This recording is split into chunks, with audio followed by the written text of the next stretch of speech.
Presença de quem? Malaquias. Malaquias.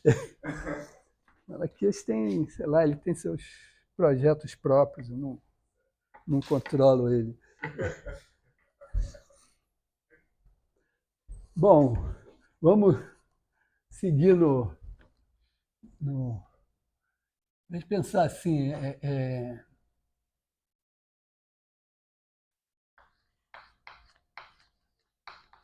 aqui no Poisson Green. E eu, vamos ver, comecei a pensar assim, né? Eu tenho uma Rho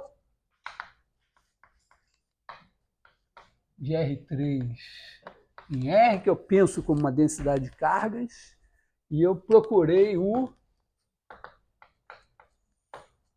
de R3 em R com Laplaciano de U igual a Rho. Eu criei essa U a partir de ideias do potencial elétrico. Eu pensei assim, que se eu tenho uma carga aqui, ela gera um campo elétrico e um potencial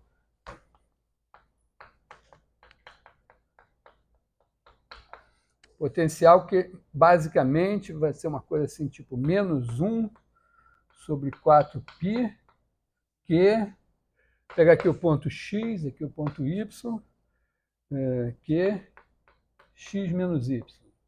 Esse aqui é o potencial em y devido à carga Q em x. Isso foi feito para que, essencialmente, quando eu faço a divergência do campo elétrico e calculo numa superfície que envolve essa carga aqui, vai dar Q. E aí eu pensei assim, bom, se eu somar cargas, eu tenho somas de potenciais assim. Então, meio a ideia foi dizer, bom, se eu tenho Rho, então em cada ponto X eu tenho eu tenho uma carga Rho de X dV, né? Eu tenho um volumezinho infinitesimal, isso aqui é a densidade de carga, isso é a carga que eu tenho aqui, então eu deveria, né, ter aqui um potencial que seria Rho de X dV, né, menos 4π x menos y. E aí, se eu quiser o potencial no ponto y devido a essa distribuição de cargas, eu teria que somar esses negócios que me daria a integral em Rn de menos Rho de x sobre 4π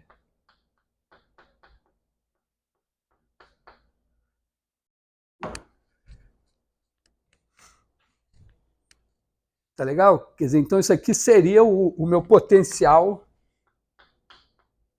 vamos dizer, seria a minha expectativa dessa função U aqui.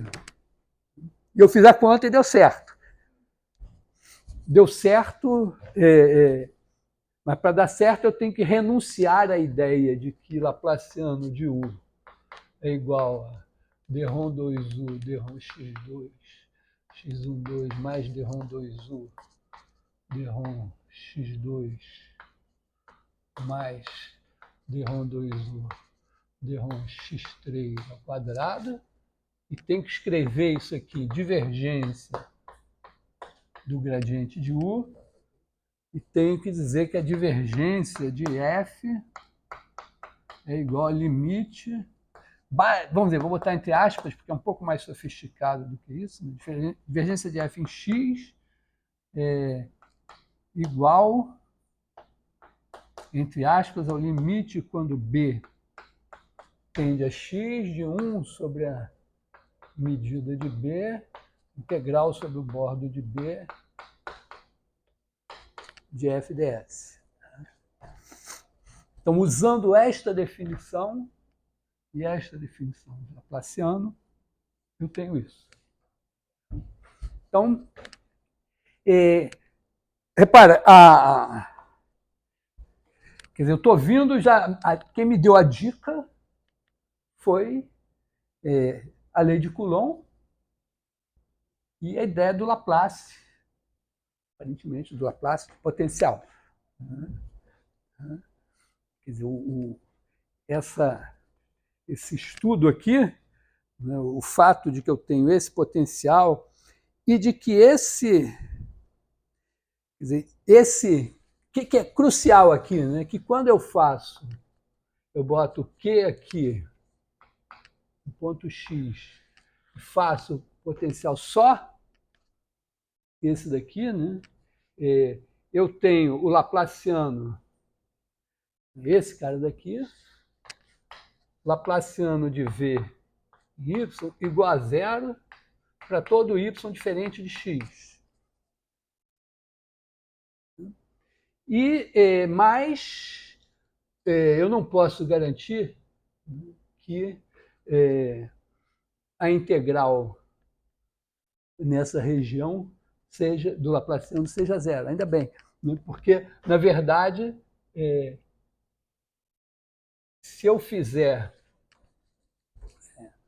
uma superfíciezinha aqui em volta, então aqui, digamos, eu teria uma superfície S, aqui eu tenho S epsilon de x. Então, na verdade, o que eu posso dizer é que a integral sobre S do gradiente de V ds menos a integral sobre S epsilon x de gradiente de V ds, tá? Quer dizer, esse campo produzido aqui, fora dessa bolinha, o Laplaciano dele é zero.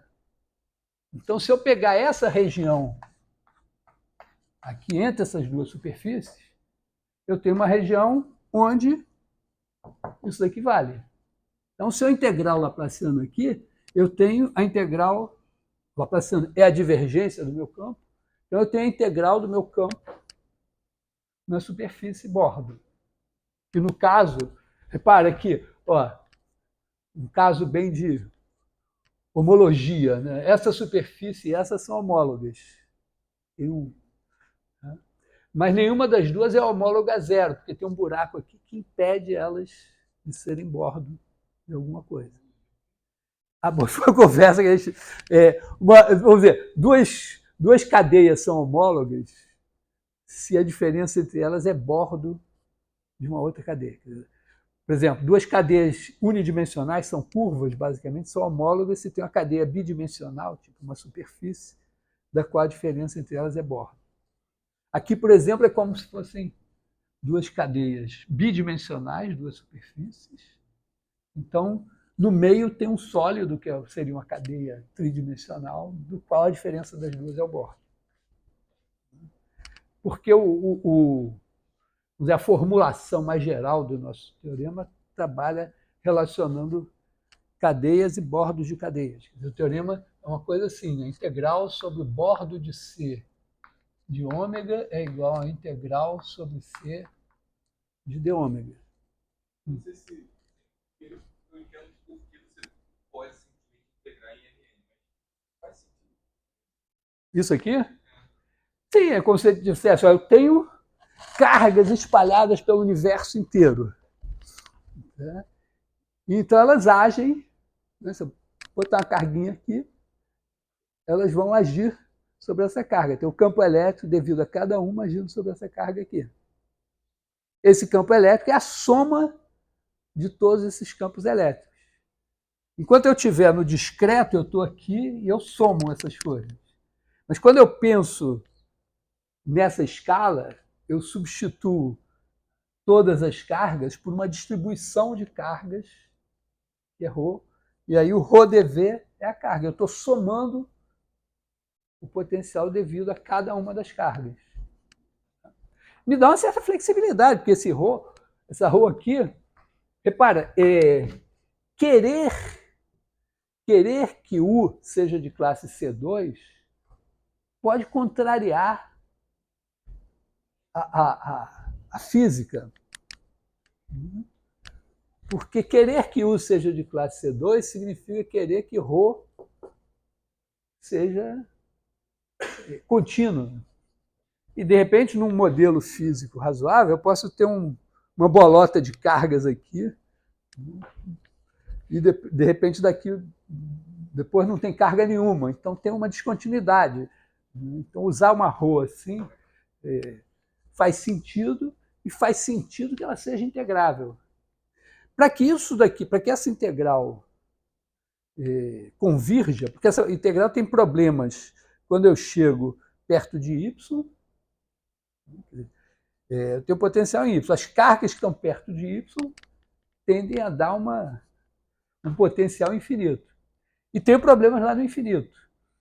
Então, esse negócio aqui, essa função aqui perto de y, ela é integrável, porque ela é da ordem de 1 sobre r. 1 sobre a distância de... Eu estou em R3. Então, até qualquer coisa menor que 1 sobre R3 funciona. No infinito, esse negócio aqui tende a zero, mas isso aqui pode prejudicar. Mas se essa ρ for integrável, então é meio que assim, eu tenho que exigir razoavelmente que essa ρ seja limitada, pelo menos limitada em qualquer pedaço finito do universo, significaria, bom, não tem uma densidade de carga infinita em um ponto, e que lá nos confins do universo ela seja integrável, ou pelo menos tenha um decaimento que ajude essa coisa aqui, que não é, isso aqui não é integrável no infinito. Porque 1 sobre r lá no infinito é ruim. Então, tem que ter alguma condição sobre ρ. Mas, com certeza, quando eu penso nesse modelo de cargas e tal, exigir que ρ seja contínua, talvez... Tudo bem, você pode dizer, não, mas a carga, na verdade, não tem uma bolota assim, ela vai decair de alguma maneira. Uma diferença muito tênue, mas... Então, esse é o nosso esquema. Né? E tem umas coisas... na aula retrasada eu fiz uma conta que esse negócio aqui, quando o epsilon tende a zero, pode dar alguma coisa interessante.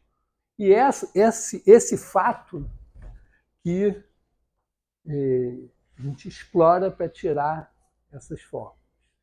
Então, eu vou partir assim do fato de que, bom, isso daqui meio que eu já sei. Tá? Tem essa solução aqui. Mas eu tenho infinitas soluções com o Laplaciano de U igual a ρ. Assim como quando eu integro alguma coisa, eu tenho infinitas primitivas, eu também tenho infinitas soluções. Por quê? Porque se eu tiver uma H, o Laplaciano de H igual a zero, então o Laplaciano de U mais H é igual a ρ. E eu tenho um monte de funções não constantes que são harmônicas. Esse H aqui é de harmônica, Laplaciano igual a zero. Para ter na cabeça, assim, né? Em Rn, vamos dizer, você pode fazer x1 ao quadrado mais x2 ao quadrado mais xn menos 1 ao quadrado. Aí isso aqui, quando você deriva duas vezes em relação a x1, dá 2, aqui dá 2, dá 2. Você tem duas vezes n menos 1, então menos n menos 1 xn ao quadrado, isso aqui, quando você derivar, dá duas vezes n menos 1, cancela. Claro que você pode fazer muitas, isso aqui é só um exemplo, você pode fazer muitas combinações, muitas coisas, criar.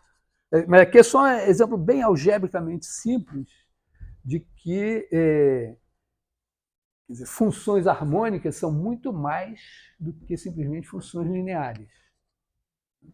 Então, aqui você pode ter...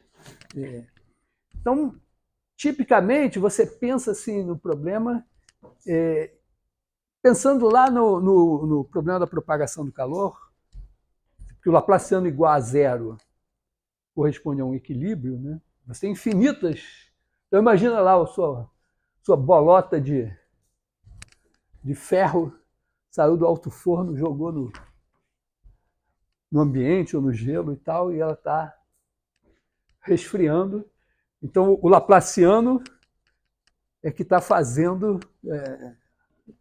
as trocas de calor ali. Então, quando você... Quer dizer, as trocas de calor no sentido que vão fazer a temperatura mudar. Né? Porque você tem trocas de calor que não fazem a temperatura mudar.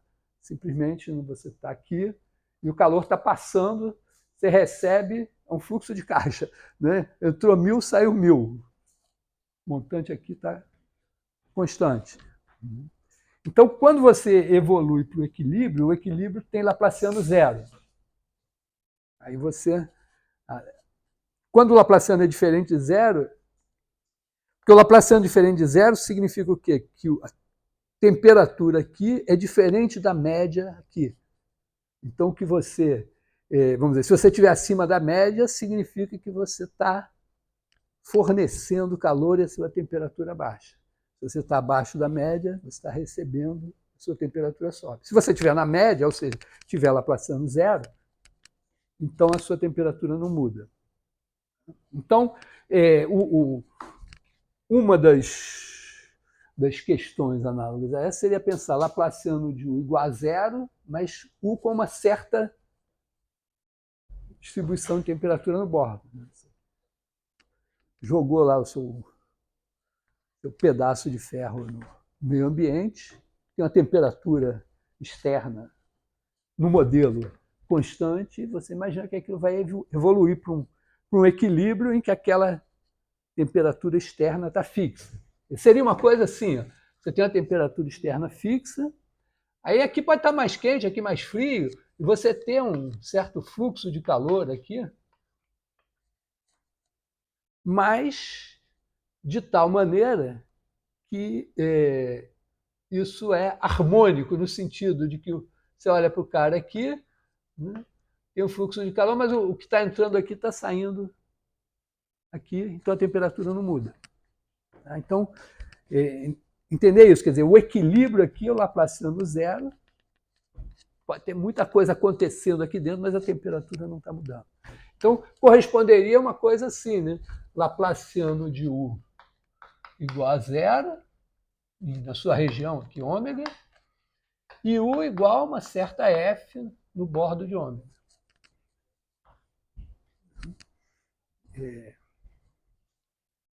Esse problema, a gente lidou com ele.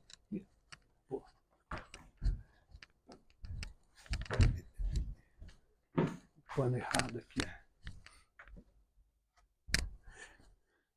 A gente lidou com esse problema variacionalmente. A gente pegou você pode pegar um funcional J de U igual a 1/2 da integral sobre ômega de gradiente de U ao quadrado, sujeito à restrição de que U no bordo de ômega seja F. Então, você vai tentar minimizar isso entre U no bordo de ômega igual a F, é como se fosse um espaço afim. Então, azuis vivem num espaço vetorial das funções, como você quiser. Mas você diz, não, mas eu quero só as que no bordo de U, no bordo de ômega, tem valor F. Então, é meio assim, está aqui. No espaço das azuis, aqui tem o zero. As que tem no bordo o valor F vivem aqui. E aqui você tem o espaço paralelo, né? Aqui é U no bordo de ômega igual a F. Aqui, U no bordo de ômega igual a zero. Esse é um subespaço vetorial. Essas duas funções valem zero no bordo, a soma delas vale zero no bordo. Então, é meio que isso. Você vai derivar, né? Esse funcional está definido aqui. Então, você vai derivar, mas só importa a derivada nessas direções aqui.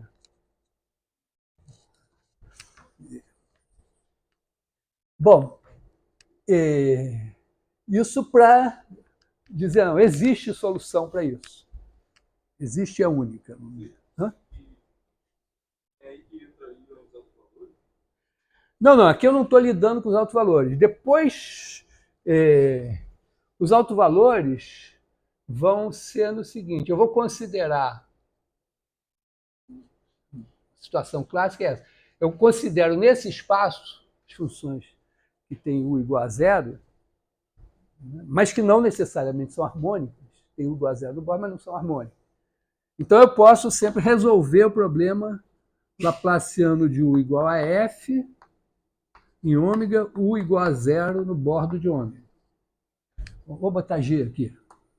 Esses dois problemas se casam. Porque se eu tiver uma solução desse com uma solução desse, a soma das duas é uma solução disso com G, com F aqui. Então, eu posso separar os dois. Quando eu tenho as soluções disso daqui, então, eu tenho o espaço onde vivem as funções que têm Laplaciano e que valem zero no bordo. Vamos dizer assim. Então, para cada U, eu posso associar o Laplaciano de U. E aqui eu posso colocar o problema de alto valor Laplaciano de U igual a lambda U.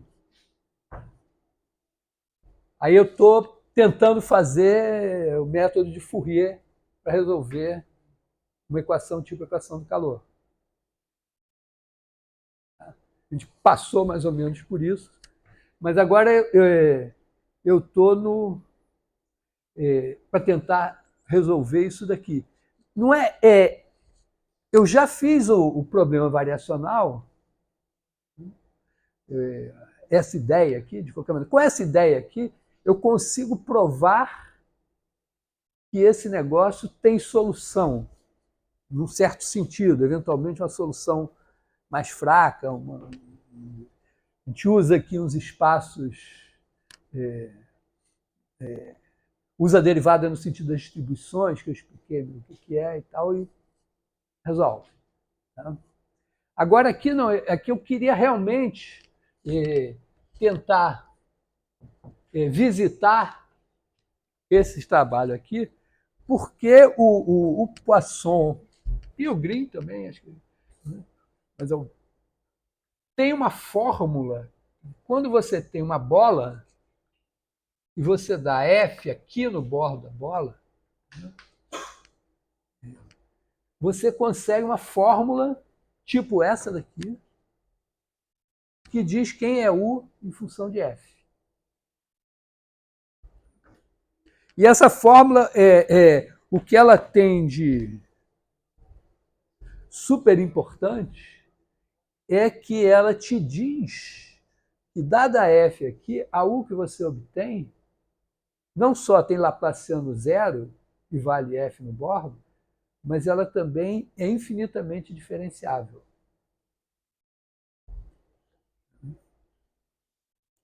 E isso vai repercutir na seguinte coisa. Deixa eu apagar um pouco a bagunça aqui. Foi.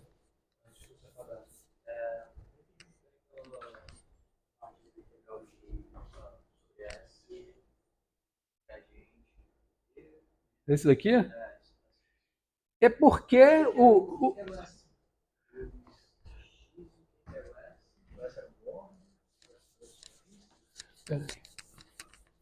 primeira coisa, teorema da divergência. Teorema da divergência. Então, se eu tenho um campo F, que eu penso ele como tendo integral de superfície, aí eu tenho uma superfície, S. Ela é bordo de uma região B. normal assim. Então, eu tenho, se eu fizer a integral do campo F sobre S, integral de superfície, o fluxo daqui, isso é igual à integral sobre B da divergência de F. Esse aqui é uma 2 forma, esse aqui é uma 3 forma. Então, o F tem integral de superfície e a divergência de F tem integral volumétrica. Claro, se existir tudo e tal. Então, essa é a ideia. O que eu disse é o seguinte, mas imagina que o meu F não está definido nesse ponto aqui. Nesse ponto aqui, então F vai de B menos o X em R3. Então aqui não tem. E eventualmente, quer dizer, pode acontecer da F não estar definida aqui, mas a divergência existir aqui. Que às vezes não tem, eu posso ter tirado de birra, tá certo? A função estava lá linda, sem infinito, aí eu disse, não, mas não quero mais aqui. Não está definido. Tudo bem, mas os limites, né, eu não estou calculando a divergência pela derivada, eu estou calculando pelo limite das integrais, as integrais não mudam, a divergência não muda. Mas pode acontecer, como no campo devido a uma carga, que você não tem uma divergência ali, a menos que você introduz uma distribuição delta. Ou pode ter situações piores ainda. Então, o que eu posso fazer é dizer, bom, tudo bem, eu boto aqui uma bolotinha de raio epsilon, e aqui eu crio uma superfície que é a superfície de raio epsilon, a esfera de raio epsilon e centro x. E agora, essa minha integral aqui passa a ser o seguinte, a minha região passa a ser uma outra região que não é a região toda, né? Quer dizer, a minha região é B menos a bola de raio epsilon e centro x, tá? Aí eu vou ter a integral nessa região da divergência de F, e isso vai ser igual à integral de F sobre S menos a integral de F sobre S epsilon de x. Tá legal? Isso foi fundamental no nosso raciocínio.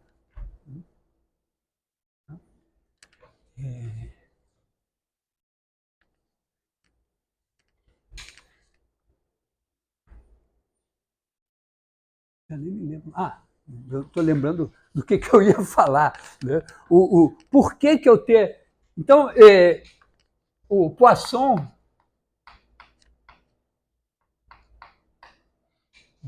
O Poisson me dá uma fórmula, né, que me diz que a integral. Né, eu pego B igual a bola.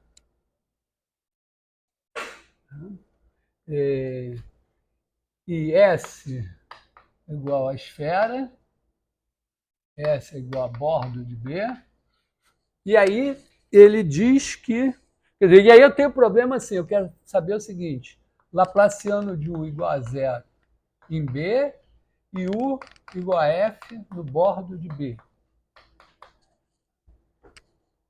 E aí o Poisson me sai com uma fórmula U de X igual a uma integral sobre S de alguma coisa aqui envolvendo F. Estou até anotado, deixa eu ver se está anotado aqui ainda. Vamos pegar aqui a fórmula. A fórmula do Poisson é essa daqui. Bola de raio R. Centro na origem. Né?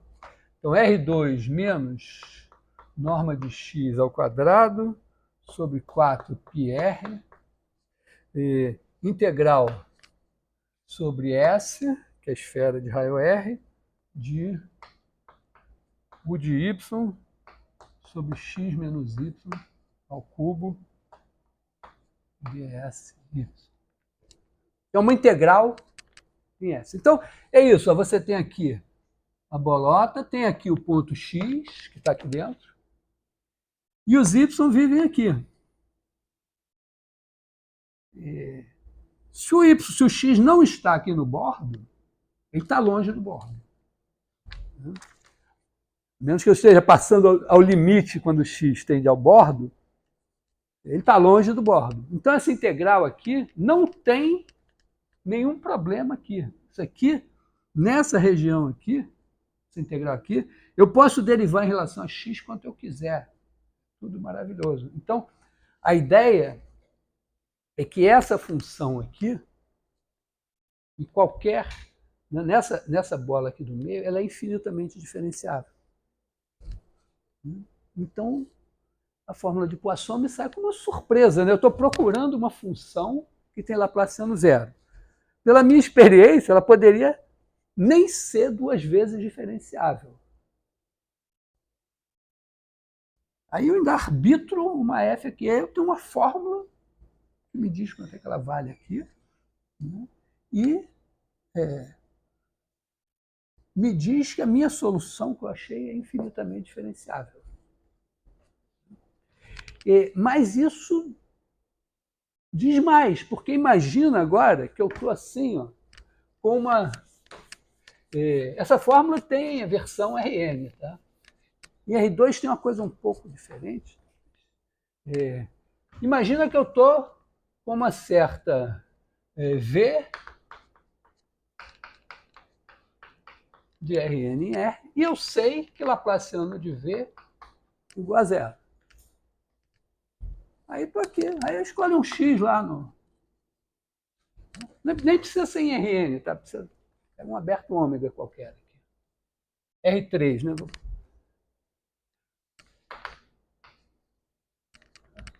Aqui meu aberto ômega e tal. Aí eu pego um ponto X aqui. É um aberto ômega. Então eu posso pegar uma bolota.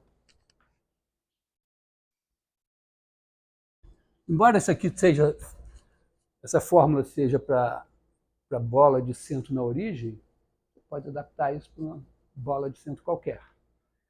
Então eu pego aqui o X, pego a bola aqui e digo, minha V tem um certo valor aqui.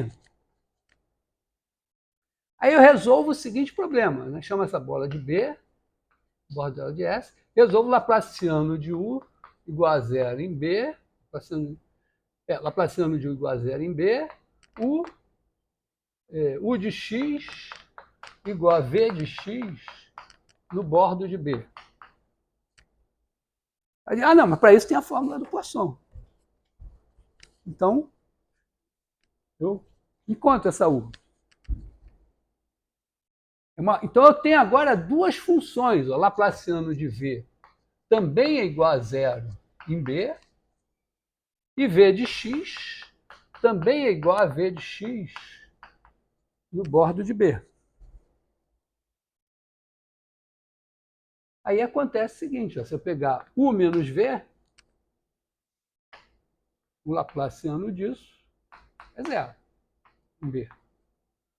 E U menos V,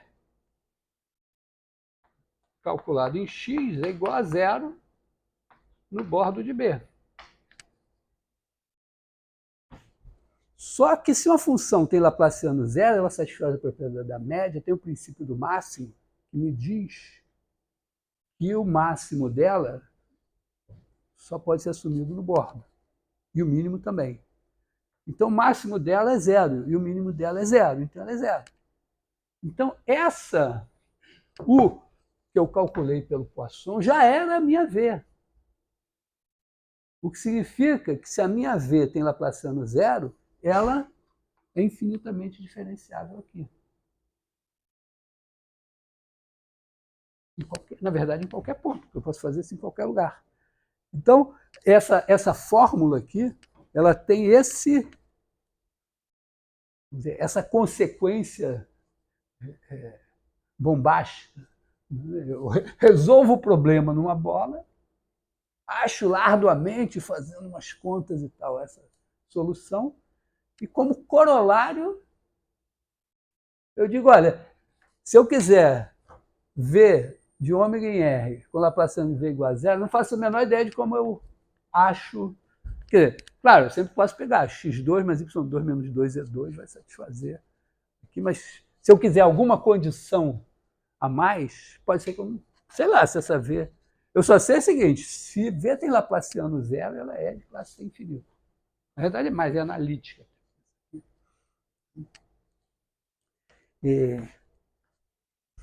Então, o. Hã? Ela é infinitamente diferenciável porque essa aqui é. Mas acontece que eu acabei de provar que as duas são iguais. Tá?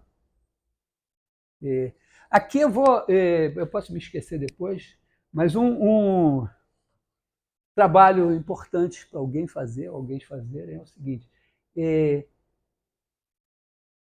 Dá para perceber. Bom, antes de mais nada, né, você pode. Aqui, na verdade, né, não é o U de Y, né, aqui eu boto o F de Y, já que eu tinha F. Tá? Então, dada F, no bordo, a fórmula me dá U assim. Né? Claro que isso aqui é uma integral. Né? Isso aqui é integral sobre S de R2 menos x2 sobre 4πr norma de x menos y ao cubo f de y dy. E claro, né, que se eu der f igual a 1, pelo que eu vi, né, esse problema tem solução única. É o mesmo argumento aqui. Né? O mesmo argumento que eu fiz lá, esse problema tem solução única. Se eu der f identicamente igual a 1, eu boto 1 aqui. Ganhei, né? Ganhei, então, isso aqui, né?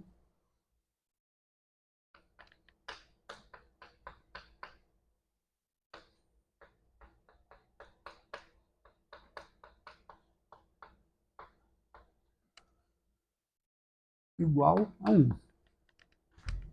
Então, é meio que o seguinte, né? Você tem aqui um ponto x e você tem uma distribuição de probabilidade aqui em S. E U de x é o valor esperado dado. Você bota F aqui, só variável aleatória, e o valor esperado é o valor de U em x. Porque claro, para cada x eu tenho uma densidade de probabilidade diferente, ela depende de x. Essa é uma função de y, mas depende de x. Dá para você ver, né?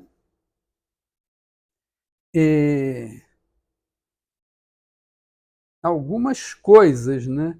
Quer dizer, esse R2 menos x2 aqui é uma constante, não depende de y. Né? 4πr também. Mas esse x menos y ao cubo aqui está dizendo que quanto mais perto de x o y estiver, maior a probabilidade do negócio aqui. Por outro lado, isso tem a ver com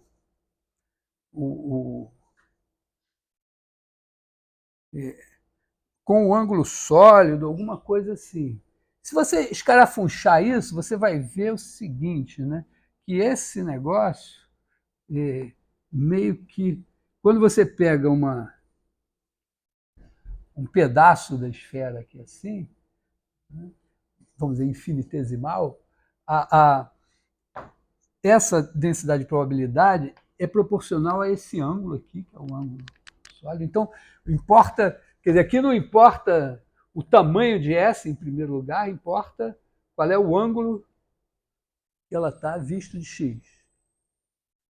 Então, é proporcional a esse ângulo, mas, de alguma maneira, é inversamente proporcional a essa distância. Quer dizer, a probabilidade aqui, né, de você estar perto daqui, tem a ver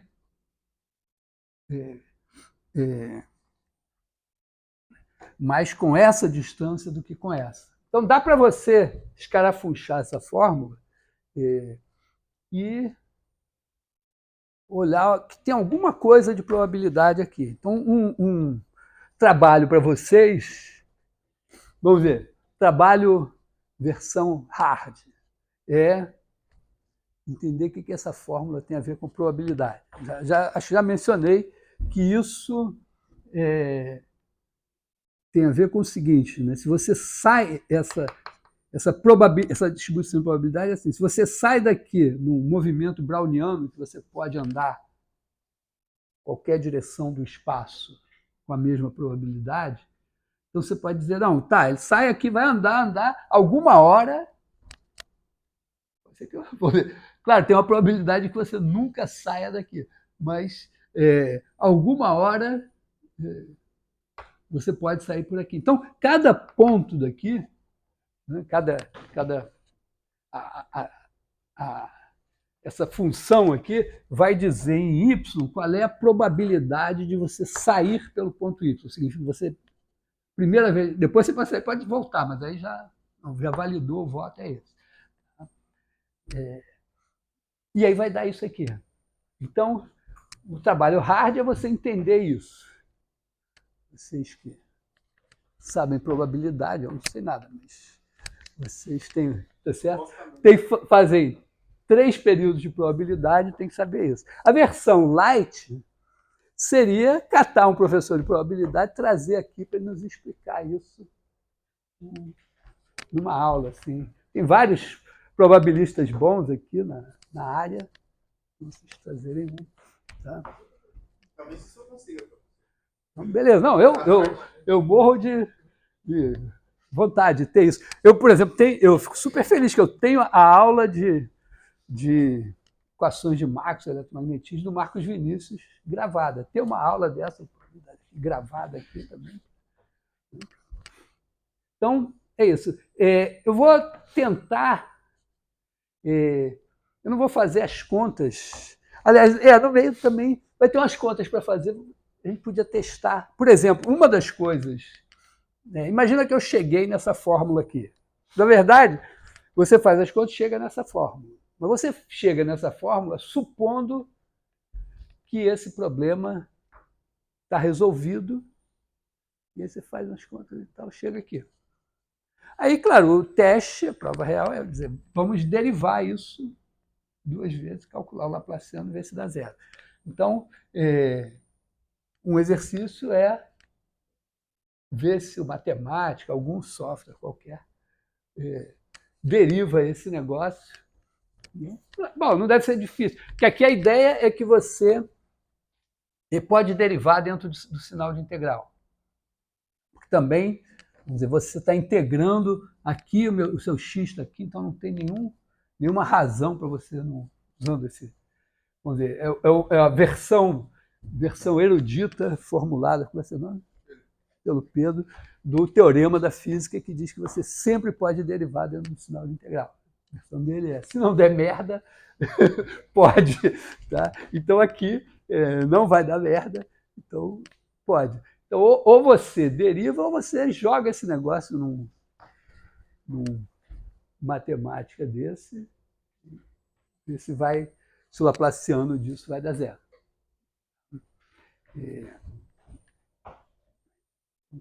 Então, vou tentar... E apaguei a forma. Tudo bem.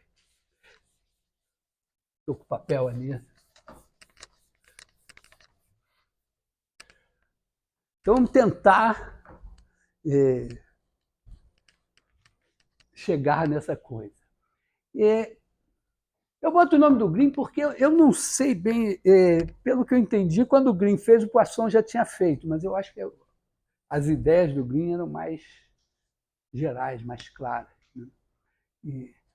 Então, o ponto de partida é uma identidade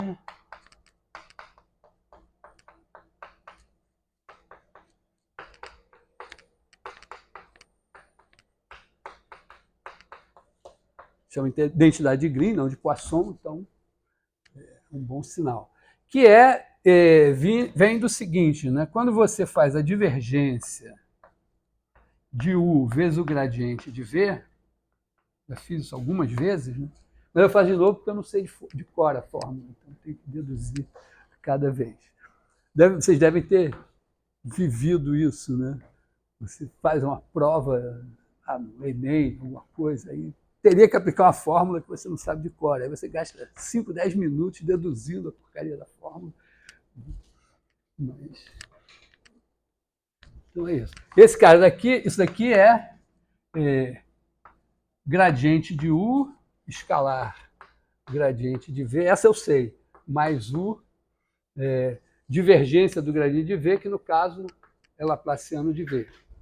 E aí a ideia é que você faz a mesma coisa com V gradiente de U, porque subtraindo você vai eliminar esse cara aqui, né? Então isso aqui vai dar gradiente de V escalar gradiente de U mais V laplaciano de U. Então você fica com essa fórmula aqui, né? U laplaciano de V menos V laplaciano de U é igual a divergência de U gradiente de V menos divergência de V gradiente de U. A gente vai usar isso no seguinte, ó, a gente tem aqui a esfera. A gente vai pegar um ponto X aqui e vai tentar calcular U de X.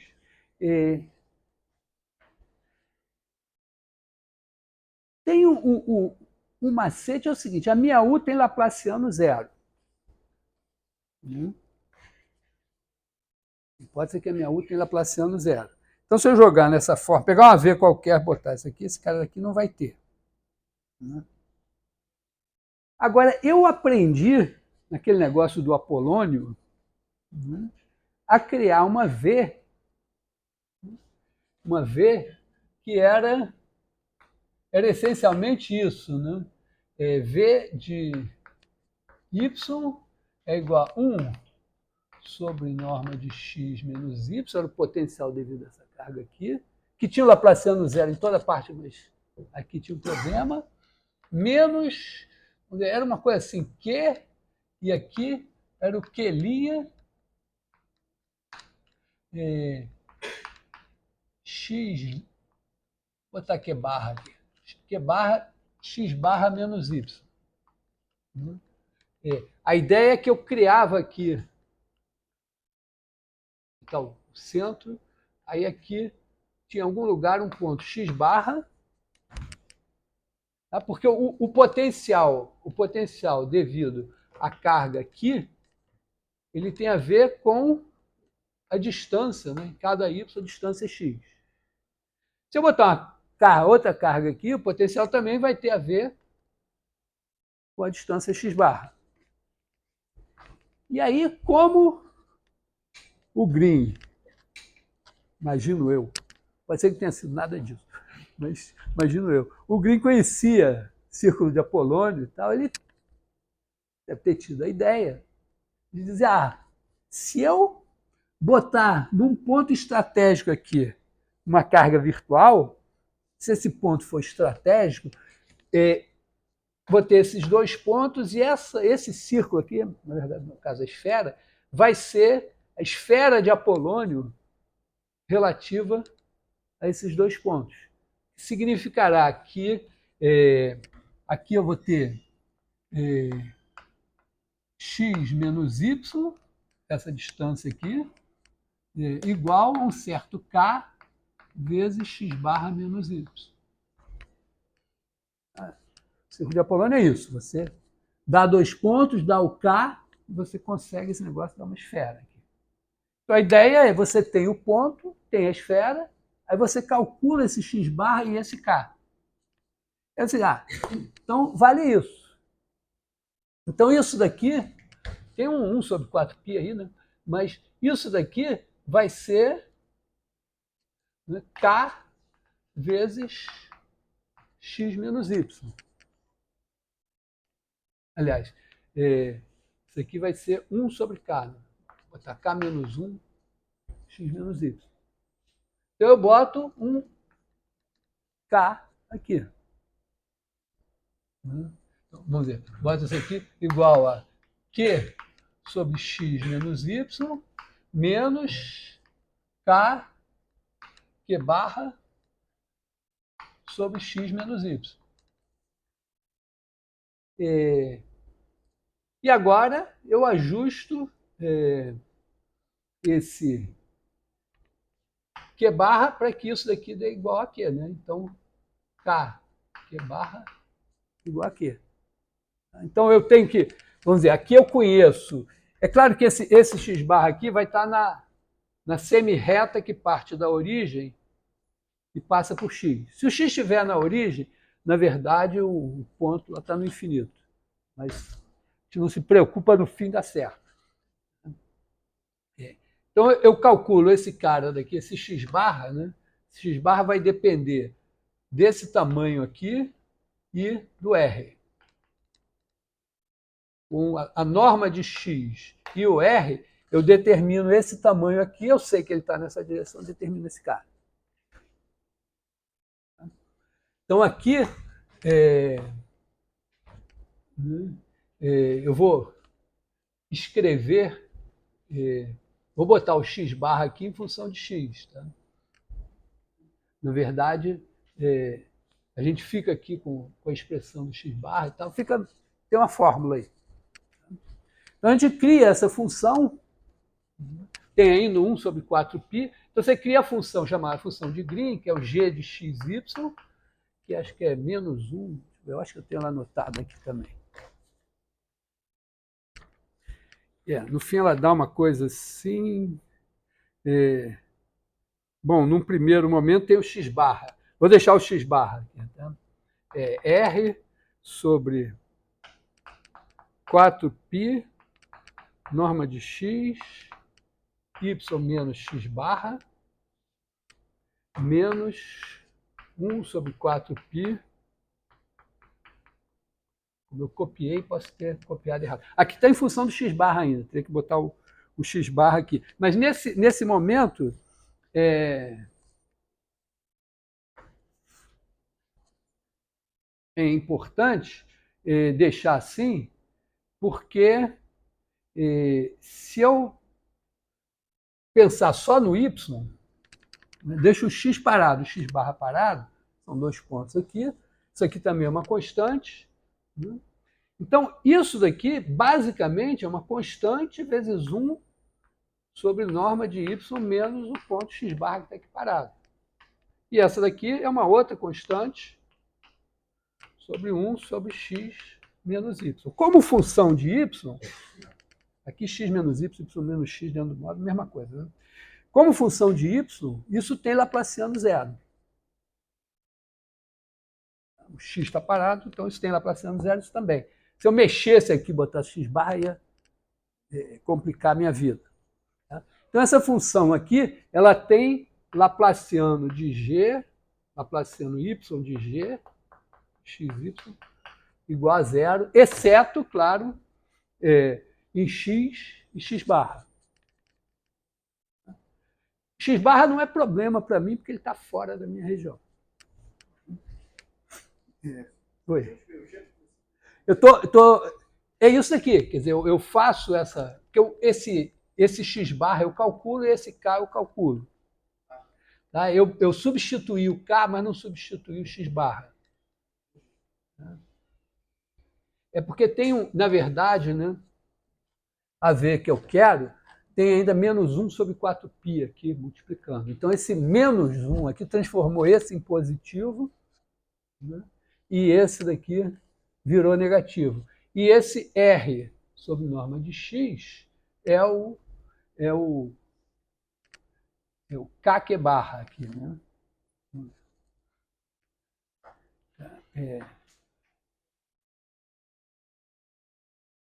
Na verdade, aqui, na verdade, né, aqui eu deixei o x barra, então é mais, não é o k que barra, isso aqui é outra coisa, mas é isso aqui. Então eu tenho esse resultado daqui. Né? Eu também sei o seguinte, né, que g de xy igual a zero, deixa eu apagar esse negócio aqui que não faz nada. G de xy igual a zero se norma de y igual a E. Porque eu criei, né, eu acrescentei esse termo aqui justamente para zerar a minha função aqui. Por que eu quero zerar a função aqui? Porque se eu zerar a função aqui, né, isso daqui vai me dar termos de bordo na hora que eu integrar. Se eu fizer a integral dos dois lados, se eu integrar isso daqui, eu vou ter integral de u gradiente de v, u laplaciano de v, menos integral de v laplaciano de u, num ômega qualquer aqui. Né? Isso vai ser integral sobre o bordo de ômega de u gradiente de v, ds, menos integral no bordo de ômega de v laplaciano de gradiente de u ds. Tá? Usando o teorema da divergência aqui. Então, o meu problema é o seguinte, eu estou aqui, eu não posso integrar aqui. Então, eu vou botar uma bolotinha aqui. Então, essa integral de bordo aqui vai virar 4 integrais.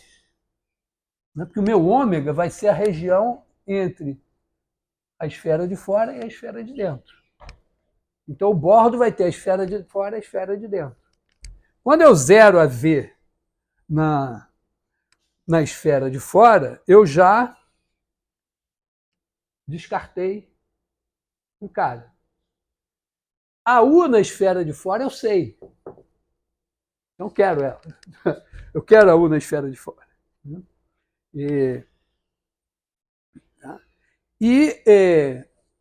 Então, a função de acrescentar esse cara é justamente isso. Eu tenho uma integral que envolve as coisas aqui e aqui. Aqui eu vou passar o limite. Então eu tenho uma esperança de que alguma coisa boa saia quando eu passo o limite, quando o epsilon tende a zero. Eu já fiz uma conta outro dia que me deu uma certa esperança mesmo. E aqui eu vou ficar com uma integral nesse negócio de u gradiente de v menos v gradiente de u. Eu só conheço u nessa esfera de fora. Então, se eu tivesse a minha v sem esse termo que eu acrescentei aqui, a minha v também ia ser esquisita no bordo, me dar problemas aqui. E ainda por cima ia envolver o gradiente de u, que eu não tenho informação sobre o gradiente de u.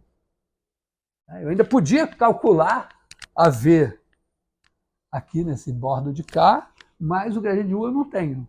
Então, v igual a zero aqui é fundamental para me livrar de precisar de informação sobre o gradiente de u. A função de acrescentar ele é essa. Tá? Então, e ainda, essa G ainda tem uma propriedade que eu falei outro dia, que não é evidente assim, mas ela é evidente quando você faz a conta. Você faz a conta, né, e essa G aqui, né, G de XY, dá uma coisa maior. Né? Quer dizer, aqui, ó, eu não calculei esse x barra. Na hora que eu calculo esse x barra, simplifico algumas coisas e tal, eu fico aqui com R mais para cá, aí eu tenho norma de x ao quadrado, norma de y ao quadrado, mais R4, menos 2R2, produto escalar de x por y, tudo isso no parênteses, raiz quadrada, menos 1 sobre norma de x menos y aqui. Se eu fizer as contas, essas contas não são difíceis, porque é um exercício aqui do círculo de Apolônio para calcular o x barra e ralar aqui nessa coisa. Mas o interessante disso daqui é que você olha para isso e você diz, ó, norma de x ao quadrado, norma de y ao quadrado. Posso trocar y com x aqui. Produto escalar de x por y, posso trocar também. Norma de x menos y, posso trocar. Então, isso me diz uma propriedade que não era evidente, que era g de xy igual a g de yx.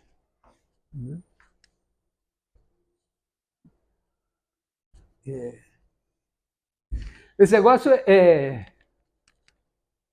o nome função de Green porque isso aí deu tão certo, né, que passou a nomear assim, toda vez que você tem um problema desse tipo, que é uma equação com derivadas parciais, e você consegue resolver por uma fórmula integral. Então, aqui a história é essa, a fórmula do Poisson diz isso, né? Eu estou tentando resolver o problema e o meu dado é essa f aqui. Aí eu acho essa f como uma integral. Aliás, esse operador laplaciano é linear, e essa fórmula integral também é uma coisa que vai ser linear em f. E ali, essa integral, tipicamente, tem uma coisa assim, em x e y, que você vai integrar em y, vai dar o valor de 1 em x, e essa coisa se chama função de Green do problema. Uma boa função de Green tem que ter essa propriedade aqui. Bom, estou só dizendo que função de Green é um termo mais geral do que essa função em particular. Mas eu quero substituir, então eu vou fazer aqui V de y igual a g de xy. Vou fazer minha conta.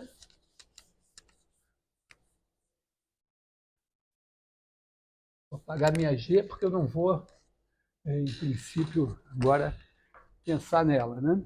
Então eu vou botar V de y igual a g de xy. E vamos ver o que isso vai me dar. Então eu vou ter... E a minha região é isso aqui, né? Está aqui a bola, a esfera de raio R, o x, e aqui o S epsilon de x. Então, minha região ômega é igual a bola de raio R menos a bola de raio epsilon em centro x.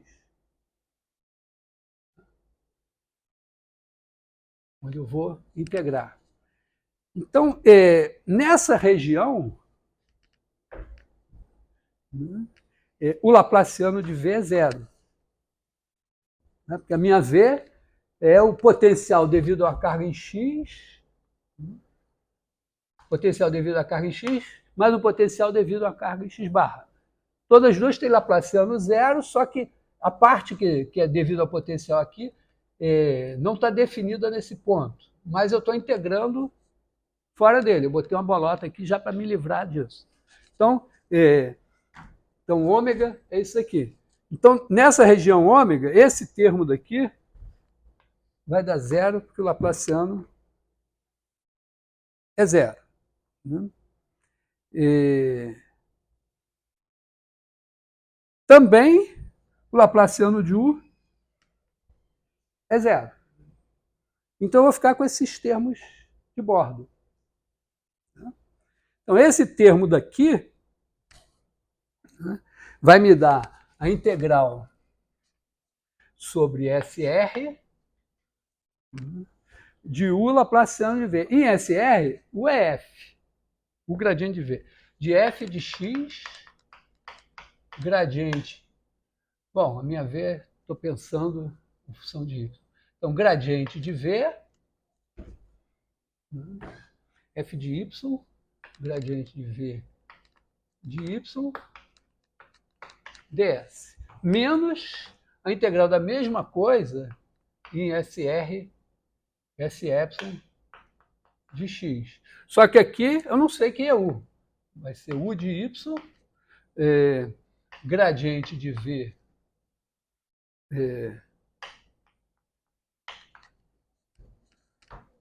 ds. A minha expectativa aqui é o seguinte: eu estou aqui, estou perto de x. Então, eu estou fazendo uma integral, está aqui o x, eu estou fazendo uma integral nessa bolota aqui. A minha ideia é pensar assim, u de y aqui basicamente é u de x. Então, é como se isso daqui fosse u de x integral sobre sy de x, gradiente de v, escalar ds. A minha v tem a parte devida a esse cara daqui, que tem problema. Mas a parte devida a isso aqui não tem problema nenhum. O gradiente, quando eu integrar o gradiente dessa parte daqui, desse bordo, é igual à integral da divergência do gradiente aqui. Só que o gradiente, o laplaciano desse negócio, que é a divergência do gradiente, vale zero aqui. Então, moralmente, está entendendo o que eu estou fazendo? Não. Esse primeiro termo zerou?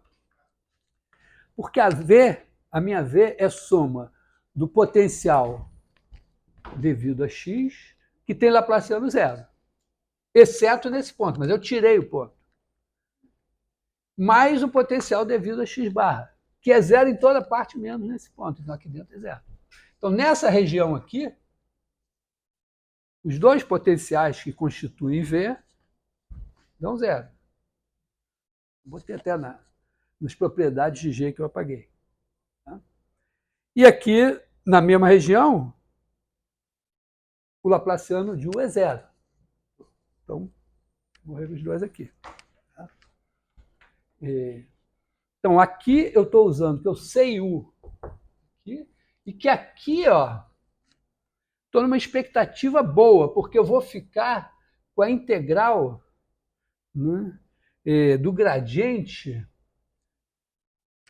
O gradiente do potencial devido a essa coisa aqui é o campo que me dá o ângulo sólido.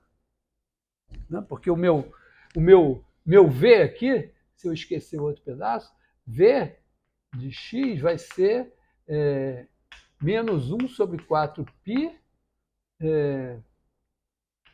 1 V de y, né? 1 sobre y menos x.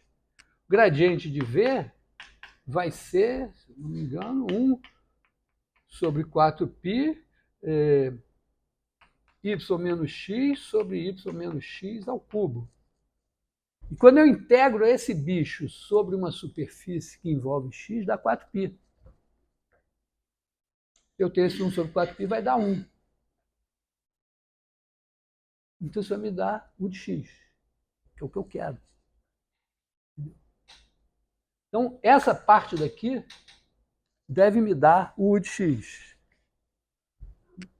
Aí eu tenho mais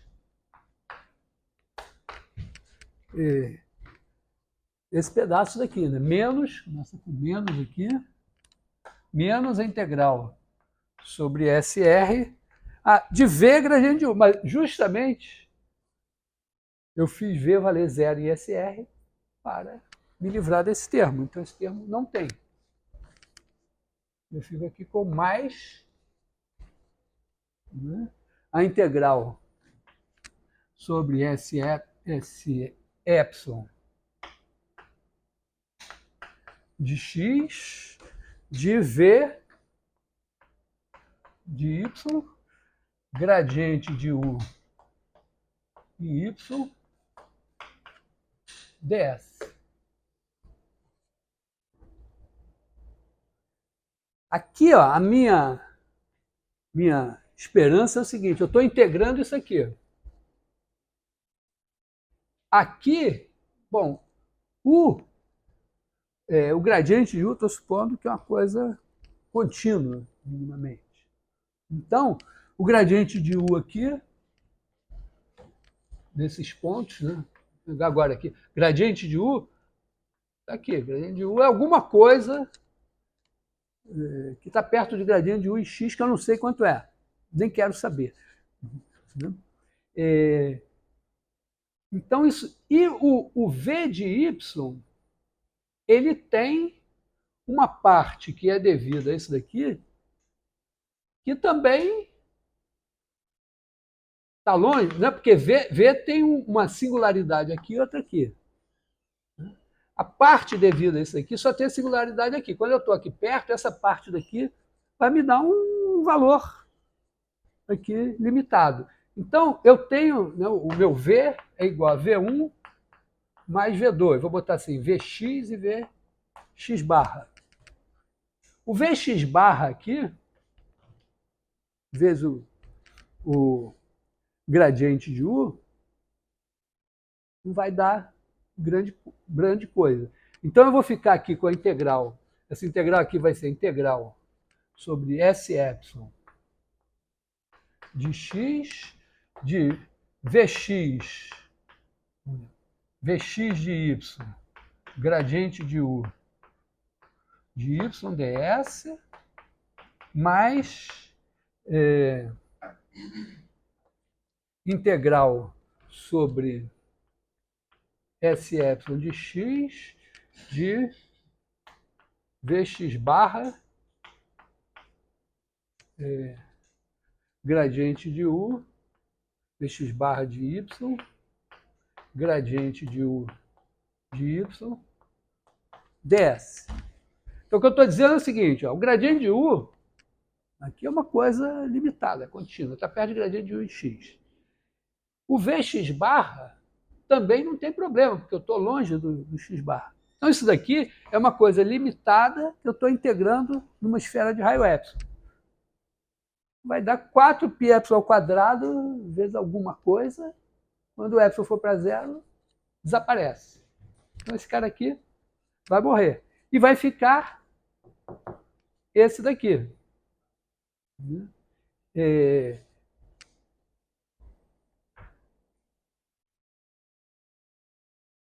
Que também, olha só, é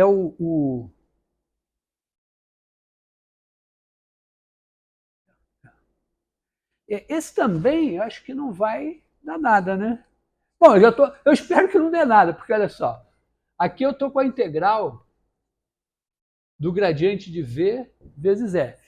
Então, V, eu conheço V, eu posso calcular o gradiente de V no bordo, multiplicar por F e calcular essa integral. Isso daqui eu já analisei e olhei isso daqui, quando epsilon tender a zero, deve me dar U. Eu espero que isso aqui não dê nada. Oi. Por que daria U aqui? É porque, vou tentar refazer de novo depois, é porque eu estou aqui perto desse ponto. Então, aqui, U, não sei. Mas o gradiente de V é essa coisa. Ele tem o gradiente de V1, gradiente de V índice x, mais gradiente de V índice x barra.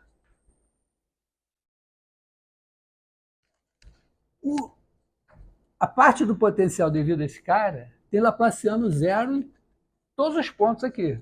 Então, se eu pensar que eu estou multiplicando uma coisa que é perto de U de x por esse gradiente aqui, eu vou ficar com alguma coisa vezes o gradiente. Se eu integrar o gradiente aqui no bordo, é a mesma coisa que integrar o Laplaciano dele aqui dentro. Só que o Laplaciano dessa vez aqui é zero.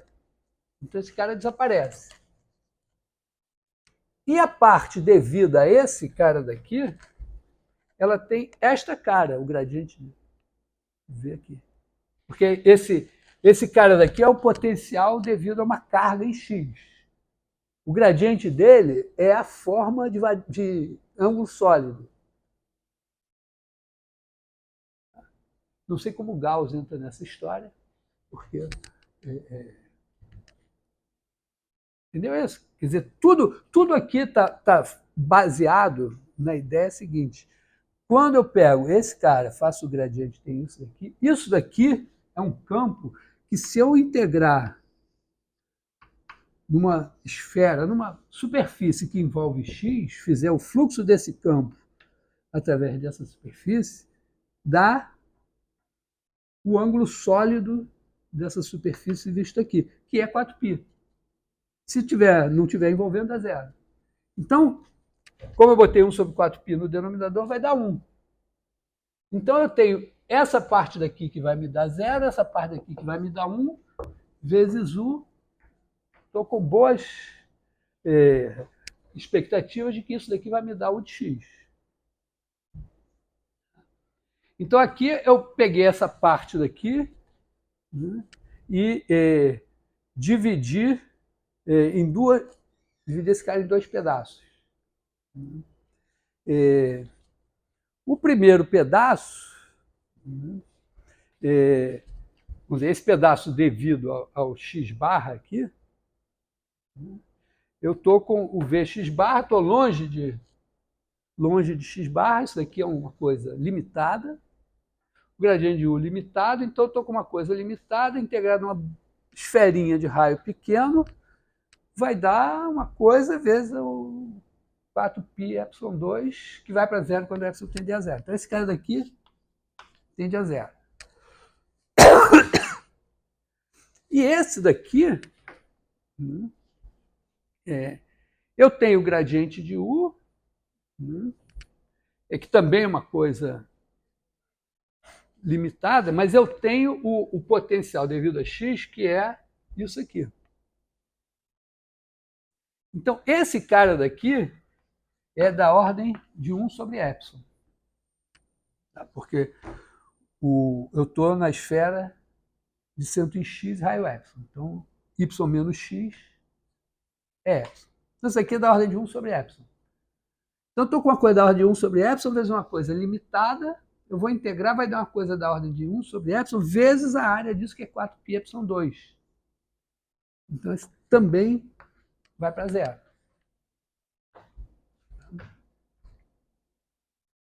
Então, moral da história é que eu tenho aqui quatro termos, né? Mas tinha um que foi zerado, né? Que é o V no bordo. Aí sobraram esse com U na esfera de raio R, mas U na esfera eu conheço, está aqui. O outro com U e gradiente de V na esfera de centro x e raio epsilon, que eu espero que vai me dar o valor de U.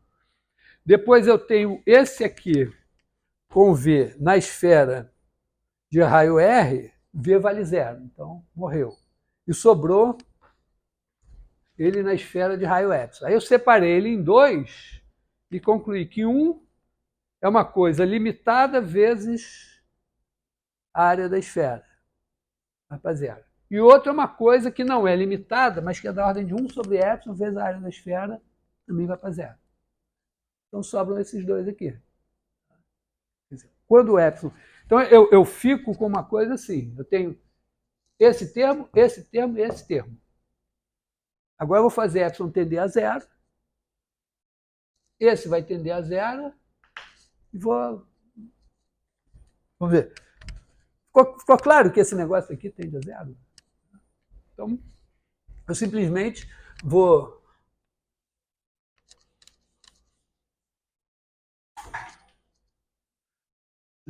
ficar com essa coisa daqui, né? O limite quando epsilon tende a zero, de integral sobre S epsilon de x, de U de Y, gradiente de V e Y ds é igual a integral sobre SR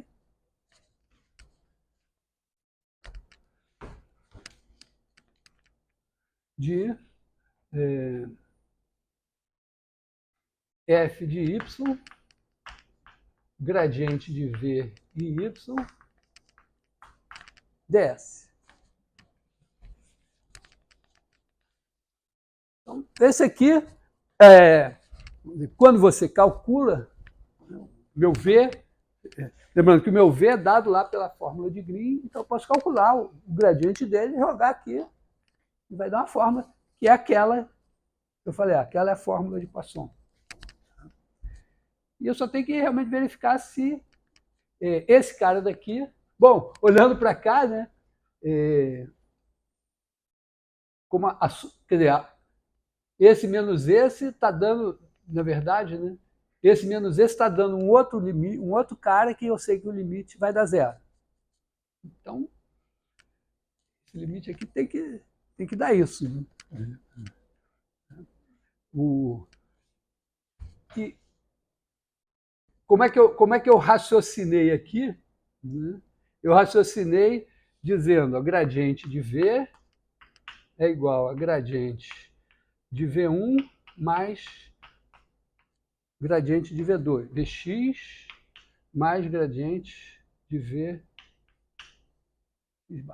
Aliás, eu nem preciso, né? Eu nem preciso. Claro, eu tô aqui, ó, eu estou trabalhando com a ideia de que eu conheço a U. Existe e tem essas propriedades aqui. Então, eu estou admitindo que a minha U é contínua e que tem um gradiente também contínuo. Talvez não tenha uma segunda derivada. Mas então, na verdade, ó, essa parte daqui, como eu estou, né, o x barra está aqui dentro, eu estou integrando aqui, esse cara também é limitado. Então, U é limitado, isso aqui é limitado, eu estou integrando sobre essa esfera, eu nem preciso daquele raciocínio, de um raciocínio sofisticado. Isso daqui simplesmente, essa parte daqui vai para zero. Tá? Esse daqui, estou dizendo que é o seguinte, é o limite quando epsilon tende a zero, da integral sobre S epsilon de x, de U de y,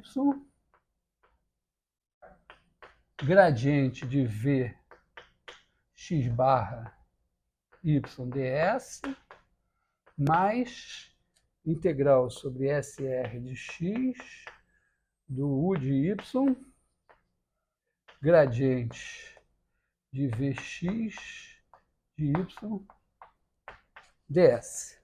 Então, o que eu estou dizendo, ó, aqui perto de x, isso daqui está perto de U de x, e isso daqui está perto de Vx barra de x, que também...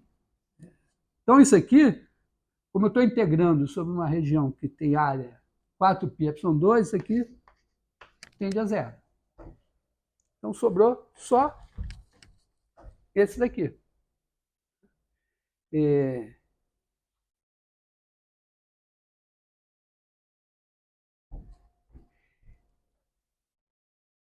Esse gradiente de... bom, isso aqui a gente pode fazer essa conta, né? Eu fiz da outra vez, quer dizer, o gradiente de Vx em y, eu apaguei, né? Mas ele dá 1 sobre 4π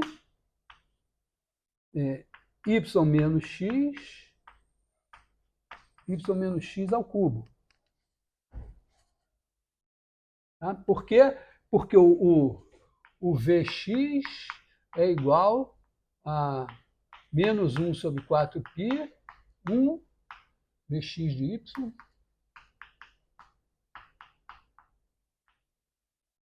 isso aqui é o potencial, é menos 1 sobre 4π vezes o potencial devido à carga unitária colocada no ponto X.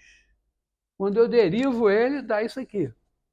E esse bicho aqui é o cara que me dá o ângulo sólido. Mas eu nem preciso, eu acho, disso. Eu tenho só que substituir ele aqui. Ó. Quer dizer, essa integral aqui tem o limite quando ε tende a zero dessa integral sobre SR, SY de x, de U de Y, e eu vou substituir isso aqui, ó. 1 sobre 4π, y menos x é epsilon, de norma. Então, é 1 sobre 4π epsilon 3, né? E aqui eu tenho y menos x, vou desenhar minha bolotinha aqui, está aqui o x, está aqui o y menos x, e o normal unitário está aqui. Tá? Esse tamanho aqui é epsilon. Então, y menos x é epsilon vezes o vetor normal da minha superfície. Tá? Esse aqui mede epsilon e o normal tem a mesma direção, só que ele mede 1. Escalar n ds. Tá? Então, n escalar n dá 1. Corta aqui, fica epsilon 2. U de y tende para U de x. Então, essa integral para epsilon pequeno, U de y está próximo de U de x. Se eu quiser fazer o detalhe, né, eu posso escrever U de x mais um R de y aqui. Quer dizer, para cada y aqui, o U de y é U de x mais alguma coisa. E esse R tende a zero. Supostamente a minha U é contínua. Então eu estou com 1 sobre 4π epsilon 2, integral sobre SY de x, de U de x, ds escalar,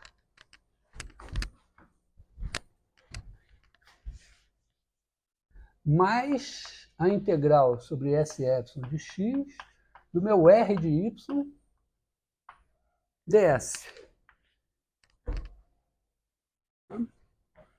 Então, essa integral aqui dividido por isso daqui é igual a U de x, e essa parte daqui é pequenininha, então isso aqui vai dar uma coisa pequenininha vezes a área disso aqui, que é 4π2, dividido por 4π2, fica pequenininho, então isso aqui tende a zero.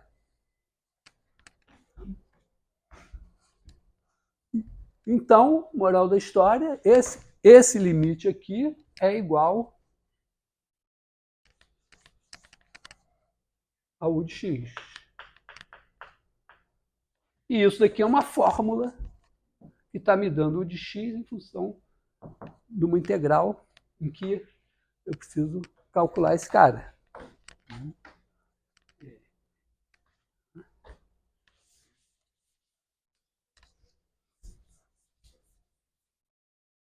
Então,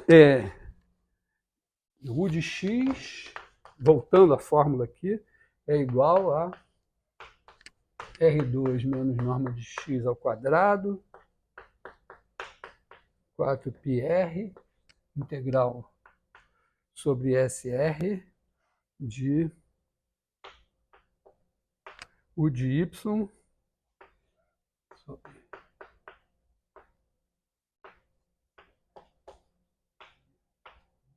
ds escalar.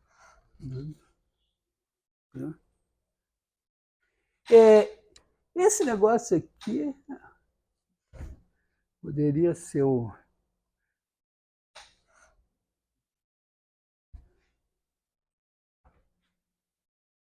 Isso aqui, né? Aqui virou ds escalar, por quê? Porque aqui, de alguma maneira, você tinha ds vetor.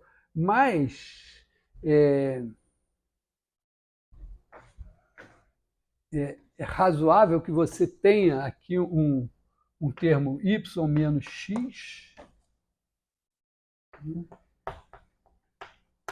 escalar ds, e que aí tenha virado um y menos x n, né? Porque quando você está nessa esfera aqui, né? Você está aqui y, você tem aqui y menos x, você está na direção normal. Então, aqui, isso aqui seria o y menos x é y menos xn, escalar ds, e aí isso fica só norma de y menos x ds. E esse norma de y menos x deve ter sido... Esse norma de y menos x é R. Então, deve ter sido incorporado a esse negócio e virado um escalar aqui. Mas é uma conta a fazer. Então, exercício de cálculo 2.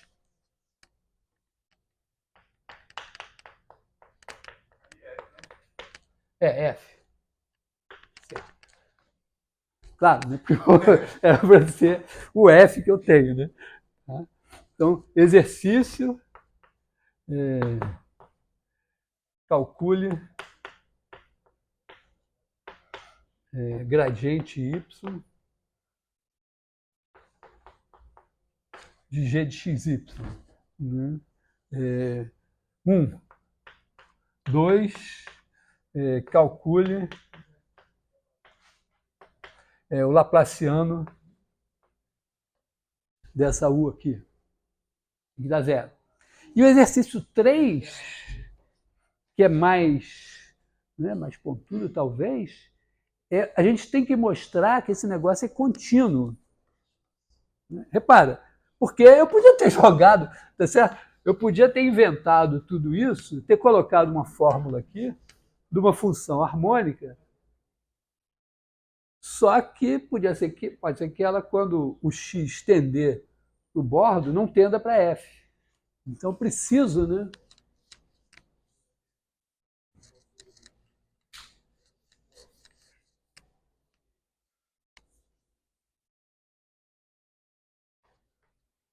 Três, né?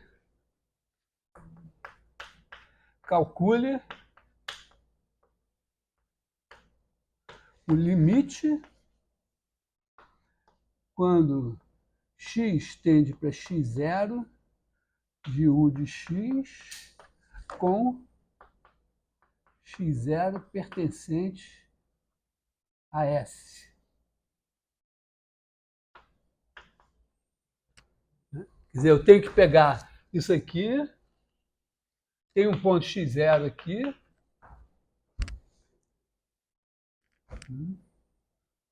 e aí eu tenho um ponto x aqui perto. Aí eu vou fazer essa integral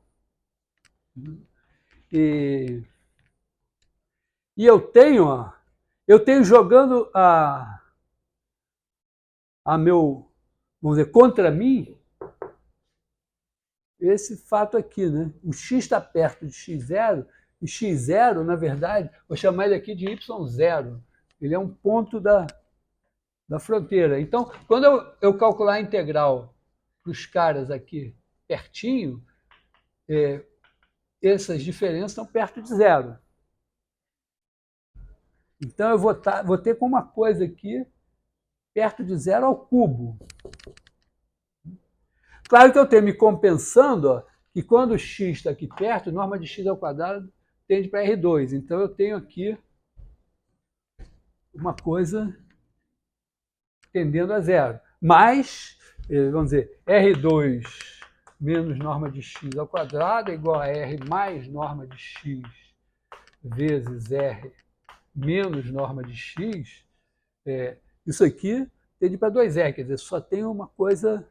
Aqui eu tenho uma coisa ao cubo no denominador, uma coisa aqui, então tem que ver se vai dar direitinho mesmo. Né? De alguma maneira, talvez, eu acho que uma ideia é você separar assim, os caras que estão. Se você pega o X, pega o Y0, né, e faz alguma coisa assim para separar os caras que estão para cá, onde isso aqui é grande, dos caras que estão para cá, onde isso é pequeno. Alguma coisa assim você vai ter que fazer. Isso é muito comum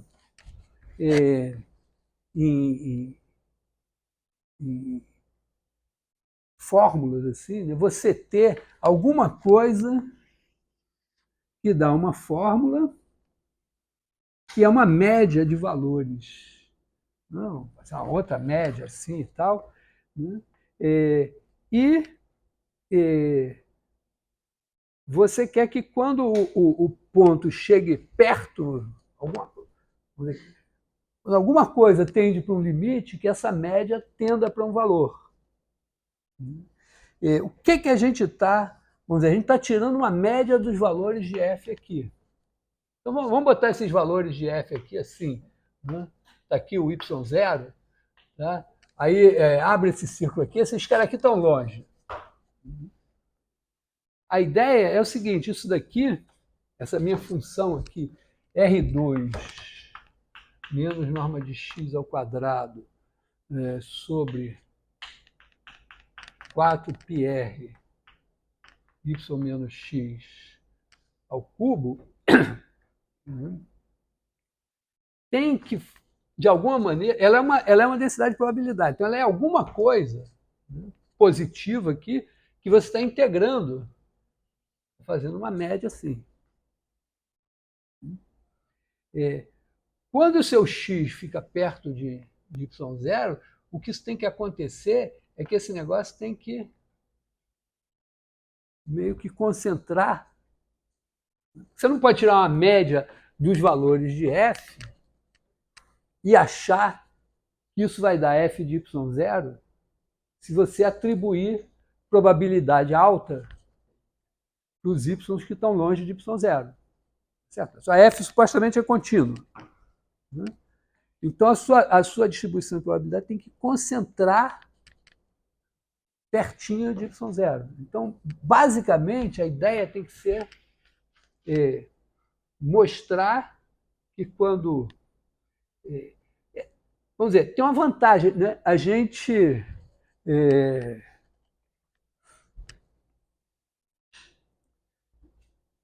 vamos dizer, a gente espera... Também a gente tem que mostrar, na verdade. Quer dizer, aqui a gente tem que, na verdade, olhar para essa distribuição aqui, né? E tem que mostrar, primeiro, que a integral sobre SR disso daqui, ds, é igual a 1 para todo x. Eu estou fazendo a integral, estou aqui na bola, pego um ponto x qualquer, estou fazendo uma média. Eu sei que tem que dar, porque se essa fórmula for verdadeira, eu boto 1 aqui no bordo, esse f aqui vira 1, e eu tenho exatamente essa integral. Ora, quando a função do bordo vale 1, a minha função ali dentro vale 1 em todos os pontos. E a função só tem uma solução. E a função 1 é harmônica e vale 1 no bordo. Então é ela. Então essa integral aqui tem que dar 1. Ah, mas, na verdade, isso não é uma demonstração, porque eu estou usando a validade da minha fórmula. Mas, com certeza, a gente tem que mostrar isso daqui. Né? E a segunda coisa é mostrar que essa distribuição de probabilidade, ela não vai valer zero. Certo? Aqui a gente está pensando assim, esse ponto y0 aqui como sendo um ponto num intervalo de comprimento 2π, ou 2πr. Né? Então aqui ficaria y0 menos πr, y0 mais πr. Isso aqui não é o y0, né? O θ 0 Vou até tirar o π, né? Θ 0. Uma ideia seria transformar essa integral aqui numa integral em θ, né? Mas esse θ aqui, o problema é que eu estou fazendo o desenho do plano, mas ele é uma coisa parametrizado por θ e φ. Tá? Mas é uma coisa assim. Para ter uma coisa pictórica, seria uma coisa assim, e você mostrar, né, que esse negócio concentra aqui.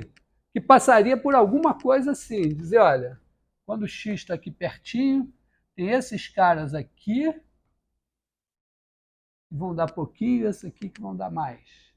Já é uma coisa razoável, porque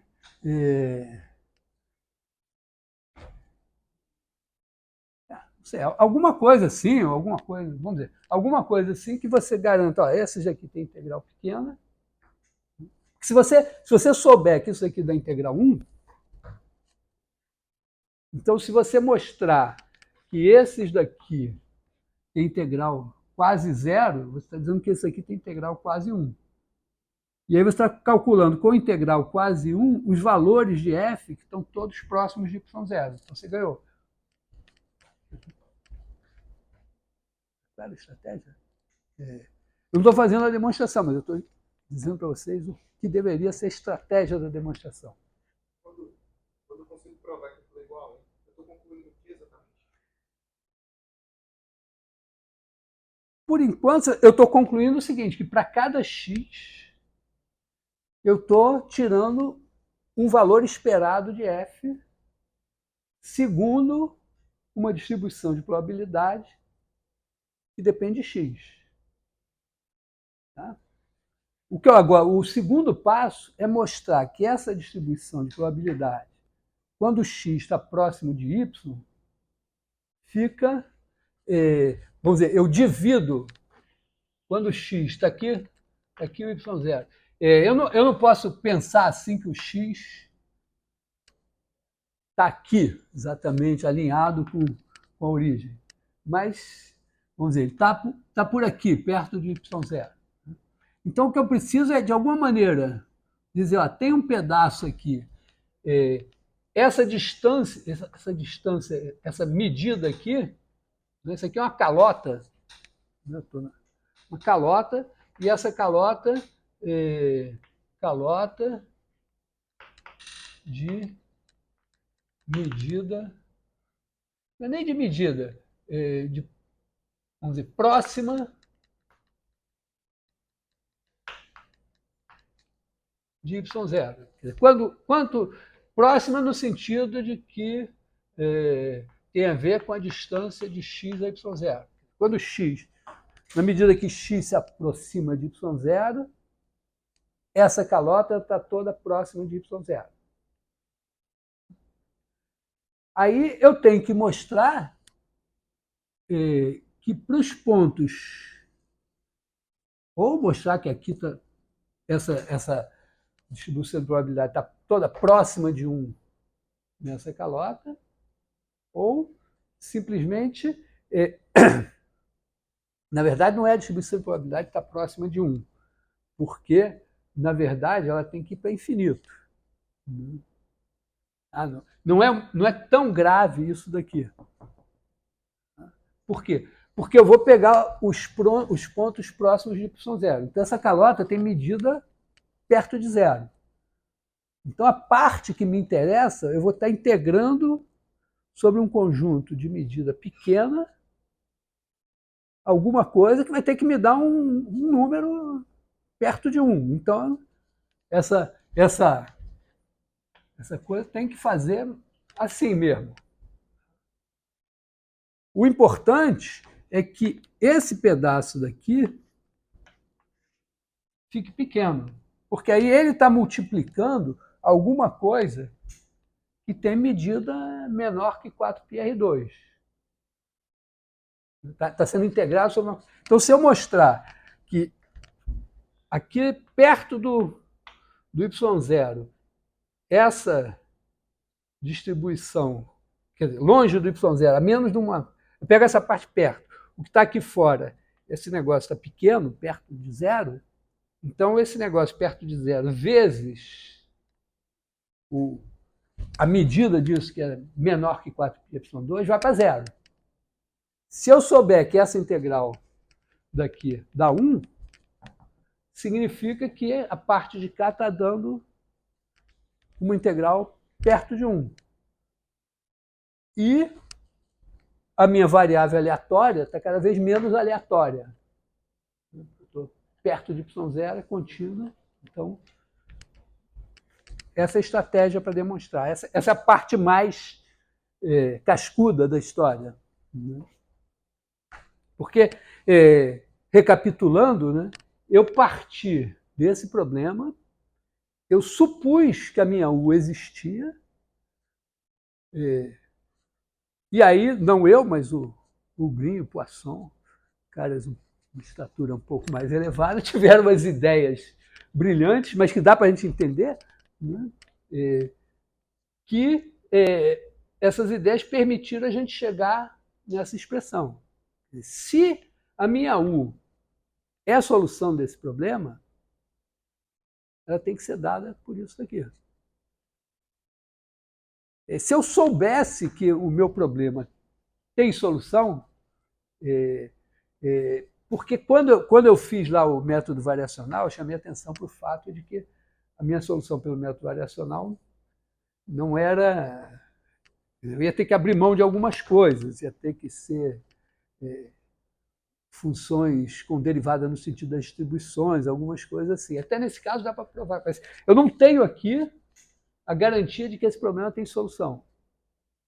Então não pode dizer, seja U a solução que eu sei que existe, e essa é a fórmula que calcula ela. Então o que eu fiz foi, supondo que U é solução, ela tem que ser isso aqui. Agora eu tenho que testar isso e dizer que é solução. Então passa por resolver esses problemas aqui.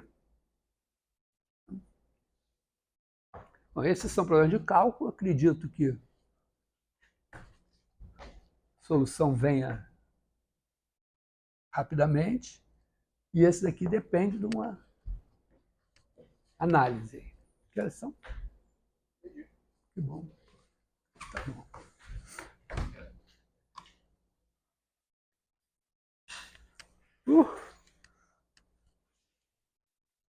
Eu acho que eu entendi hoje.